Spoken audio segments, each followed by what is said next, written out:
So நம்ம இந்த shorts வந்து பார்த்தீங்கன்னா ஈக்லிபிரியத்துலேருந்து ஒரு கொஸ்டின் தான் நம்ம வந்து டிஸ்கஸ் பண்ண போகிறோம். இது வந்து நமக்கு வந்து ஒரு சிம்பிளான ஒரு கொஸ்டின் தான்.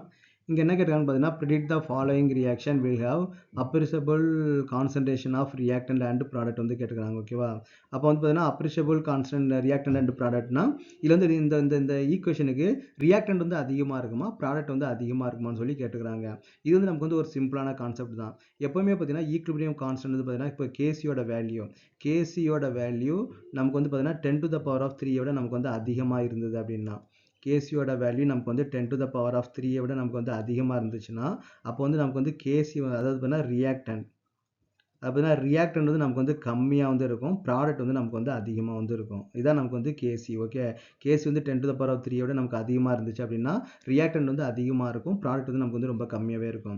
இதே கேசியோட வேல்யூ வந்து பார்த்தீங்கன்னா ஒரு 10 to the power of -3 and பார்த்தீங்கன்னா 10 to the power of 3 அந்த ரேஞ்சில் இருந்துச்சுன்னா ரியாக்டன்ட்டும் ப்ராடக்ட் வந்து பார்த்தீங்கன்னா கம்பரபிளாக வந்து இருக்கும். ஓகேவா? ஸோ அப்ராக்சிமேட்லி நமக்கு வந்து எக்ஸாக்டாக ஈக்குவலாக இருக்காது, அப்ராக்சிமேட்லி நமக்கு என்னென்னா ஈக்குவலாக இருக்கிறது வந்து சான்ஸ் வந்து இருக்குது.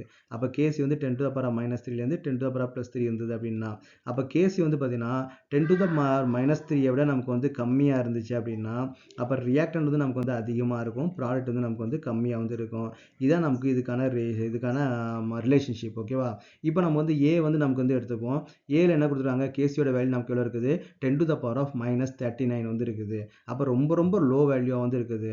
அப்போ ரியாக்டன்ட் தான் நமக்கு அதிகமாக இருக்கும், ப்ராடக்ட் வந்து நமக்கு வந்து ரொம்ப ரொம்ப கம்மியாக நெக்லிஜிபிள் அமௌண்ட் தான் நமக்கு வந்து இருக்கும். இப்போ செகண்ட் கேஸ் எடுத்துப்போம். ரியாக்டன்ட்டோட கேஸோட வேல்யூ ரொம்ப கொஞ்சம் அதிகமாக இருக்குது, 10 to the power of 8 வந்து இருக்குது. அப்போ நமக்கு என்ன ப்ராடக்டோட இது வந்து பார்த்தீங்கன்னா நமக்கு அதிகமாக இருக்கும், ரியாக்டன்ட் வந்து கம்மியாக தான் இருக்கும், ப்ராடக்ட் வந்து அதிகமாகவே இருக்கும். நெக்ஸ்ட் என்ன கொடுத்துருக்காங்கன்னா கேசி வந்து 1.8 வந்து கொடுத்துருக்காங்க. அப்போ நமக்கு வந்து பார்த்தீங்கன்னா ரெண்டுமே நமக்கு வந்து கம்பரபிளாக வந்து இருக்கும். ஏன்னா 10 to the power of -3 +3 ரேஞ்சில் வந்து இருக்குது இல்லையா? அப்போ நமக்கு என்ன ஒரு அப்ராக்சிமேட்டாக ரெண்டுமே நமக்கு வந்து ஒரு ஈக்குவலாக இருக்கிறதுக்கு வந்து பாசிபிலிட்டிஸ் வந்து இருக்குது.